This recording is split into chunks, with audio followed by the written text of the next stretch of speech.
Hello people.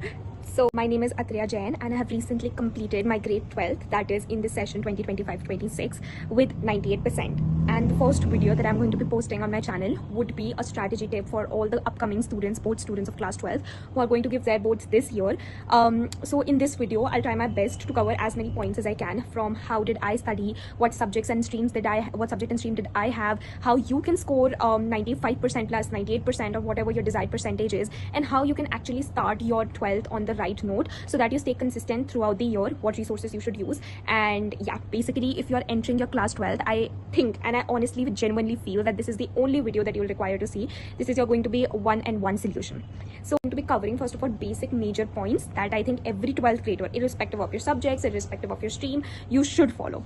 So first of all would be NCERTs. See, I know that every other creator, every other person who is guiding you, your mentors, they say that NCERTs are your Bible, but I feel that still a lot of students rush behind or run behind refreshers, doing as many reference books as they can. And honestly, I get it, because you do not want to miss out on anything. Of course, it is your grade 12. You definitely want to score 95%, 90%, whatever your desired score is. You want to score that. That is pretty understandable, that you are trying to keep all of your options open. Geography, political science, or physical education, or any of these subjects, you should do your NCERT. Even for physical education, you should do your NCERT. I'll talk about it later in the video.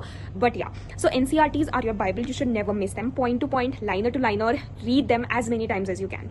Okay, then the second one would be consistency. See, I know that what happens is, sometimes we are so motivated in a week or in a month that we are like, aaj to hum will study 15 plus hours in a day, but the next day, the next day, what do? We don't even show up for 1 hour, right? So that is not the right way to approach class 12. I'm not asking you to miss out on fun. I'm not asking you to just like be, okay, I am in class 12, now nothing else matters. No, you should go out, you should enjoy your life, you should actually take part in extracurriculars.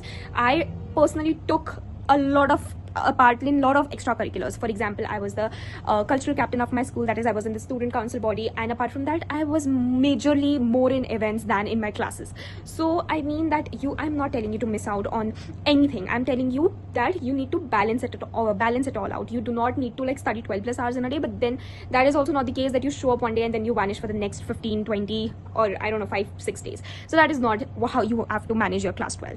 Now the third point would be, don't ignore your school test. So basically I've seen that when children tend to score less in their school tests, like for example you get a lot of tests, periodic tests, then your pre-boards, then your half yearly, so you have a lot of tests in your schools, and I have seen that children do miserably in that. But I think that they are your foundation, right? They are your foundation for your board exams. So I would recommend you to give your 100% in them. Don't be like that we won't study for them right now, we'll directly study for boards. That's not how things work. I personally used to study really hard for my school tests. I used to consider them as my real actual board examinations, even if this entire syllabus is not coming. Like for example in half yearlies and your periodic text, the entire syllabus does not come. That's understandable, but still I think you should do those chapters really well from scratch, so that when you are actually doing pre-boards or you are giving boards, you are already prepared with majority of the stuff, right? So don't take your school test, school exams lightly. Do your best. Now if you don't score well, of course that is not a thing to get demotivated about. You will always have better chances, but you should try and do and give 100% in them.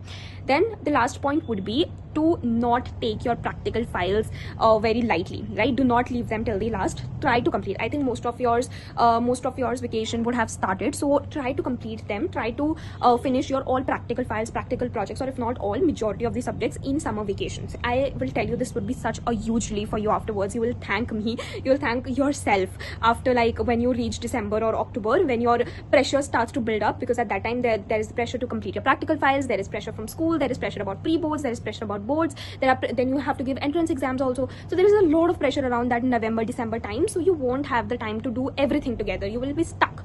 So, and also practicals are very important. Do not take them lightly, because even if you do well in theory, you do not well in practicals, you won't get marks inevitably, right? You won't get your desired percentage. So this is very important that you do not take your practicals lightly, and try to complete as many practical files as you can during your summer vacations. Ask your teachers, ask your mentors what you have to do, and complete them. Okay, and yeah, so these were the basic tips that I had to give you, which I think all the streams should follow.